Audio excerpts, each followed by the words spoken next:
Let's get right into this. So basically, there was a man who essentially went and frauded a lot of people. And he did it to the tune of over $1 million, which for a single person, not really in an enterprise capacity, is quite a lot of fraud for benefits. And I say that because I know at the end of the day, when you look at benefits, they don't really give you that much. So to achieve $1 million mark is absolutely mind blowing. This is straight from the Office of Inspector General's website related to Social Security fraud. So, Philadelphia man sentenced to over 2 years in prison for defrauding the government of more than 1 million in SNAP Medicaid benefits. He also frauded the Social Security system by stealing people's Social Security numbers. Let's get into it real quick as to what this gentleman did.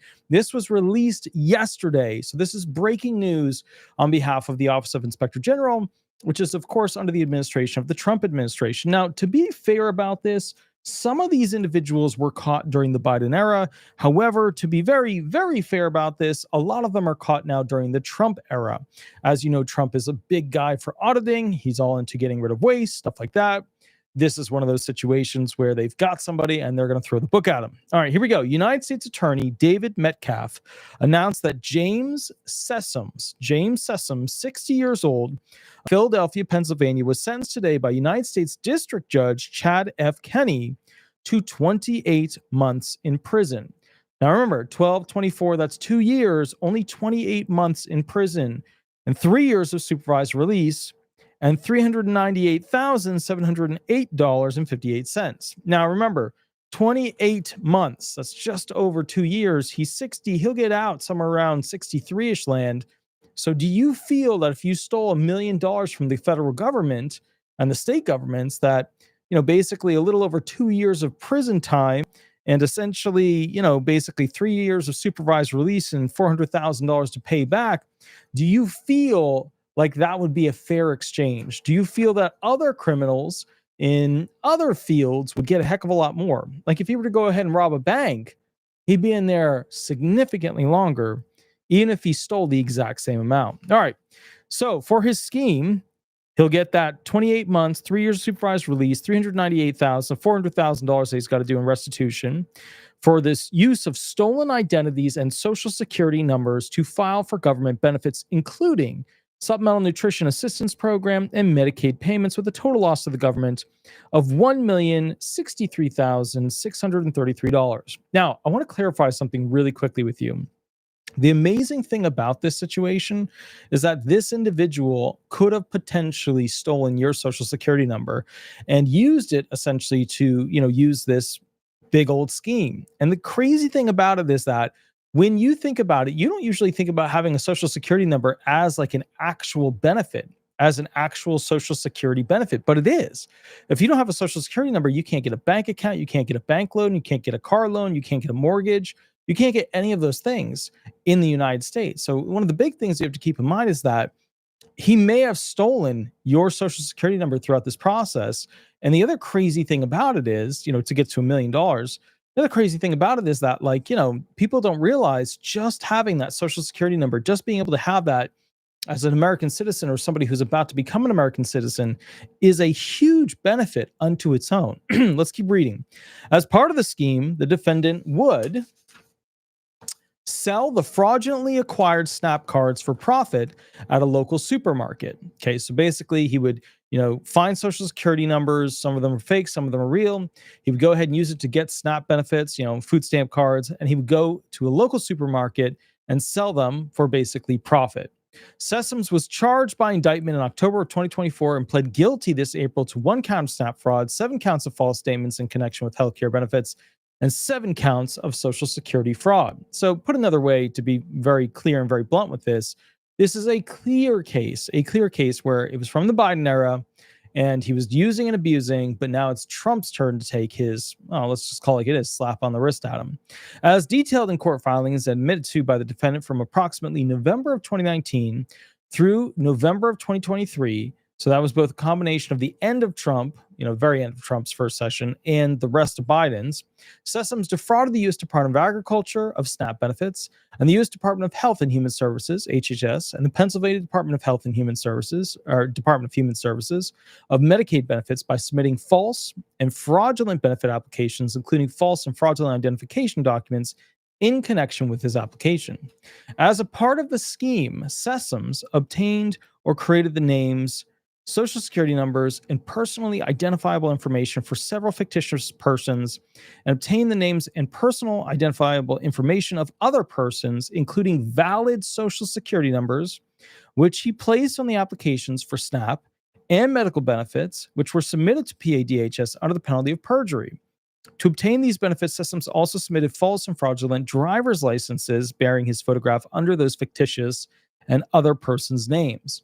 Now, I used to ask myself, how in the hell do, essentially these people get these real social security numbers?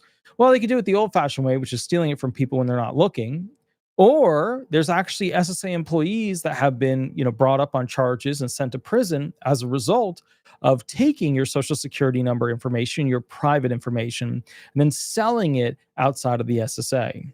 On some of the online applications, the defendant added purported family members such as a spouse and children, which caused for more funds to be awarded for SNAP benefits, but also caused additional Medicaid costs, including additional costs for all of the added family members. To obtain these benefits with family members on the application, Sessoms submitted fraudulent names and personally identifiable information for a spouse and children to include the fraudulent birth certificates for the children.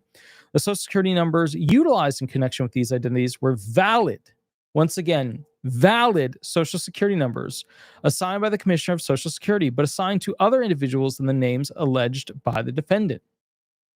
He could have been guessing on some of them, but there could have been an inside job application, because to get to $1 million in stolen benefits, you got to be hustling. You got to have something going on there where what's going to work and what's not going to work. From approximately November of 2019 through to November 2023, PADHS, with joint federal funding from HHS, provided Medicaid coverage to Sessoms under his numerous aliases, as well as to his purported family members as he indicated on his fraudulent applications.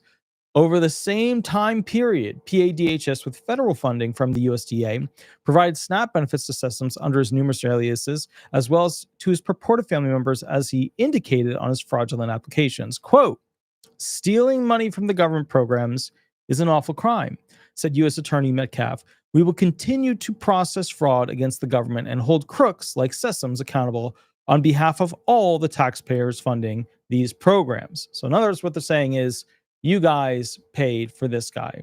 Will this guy ever be able to pay back the government the $400,000 that they, are saying he has to pay in restitution? Of course not. He'll get out 62, 63 area. He won't ever be able to go ahead and do that. He will be in a restitution repayment plan for the rest of his life. It is a write-off against you, the American people.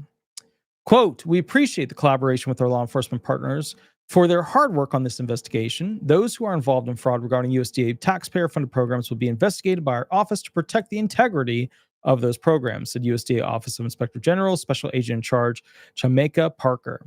Quote, "Mr. Sessoms orchestrated an audacious scheme creating fake social security numbers while exploiting real ones to siphon off more than $1 million from programs meant to safeguard the most vulnerable," said Michelle L. Anderson, Acting Inspector General on behalf of the Social Security Administration. Quote, "Let this case serve as a warning. Those who exploit taxpayer-funded programs will be met with aggressive investigation and prosecution." The case was investigated by all the different groups under the government, but the main thing that I want to point out is that the Social Security Administration has really had a tough time with all these fraudsters that are out there. And what's interesting about it is that a lot of these programs are not talking to each other.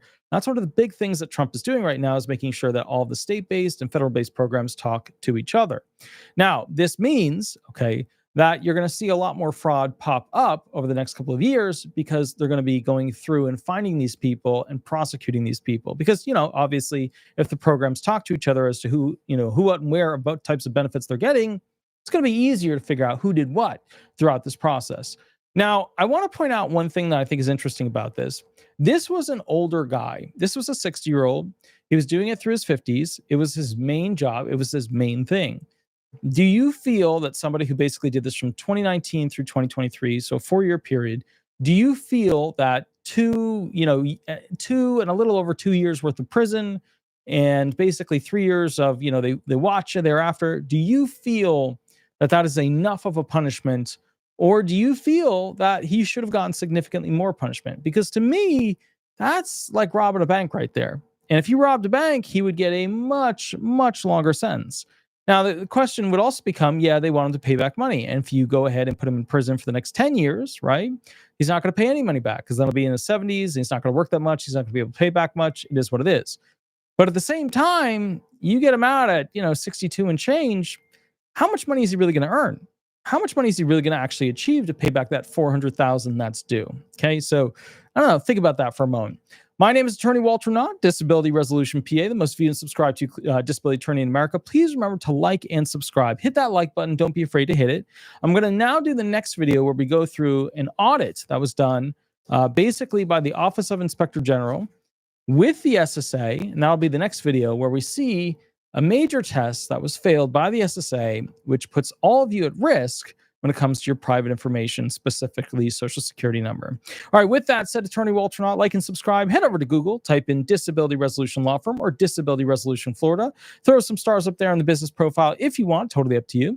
I will catch you all a little bit later. You have a wonderful, wonderful day. And please remember to go ahead and, later, Monday and Thursday, so later today, because it's Thursday, I'll be going live to answer questions for free. And if you want a larger consultation where I basically, go through details of a specific situation you have, there's a mini contract for that below. We do 30-minute and 1-hour sessions. Catch you at the next video. Give me about 5 minutes. We'll rock and roll from there. Thank you so much. Bye-bye, everybody. Bye-bye.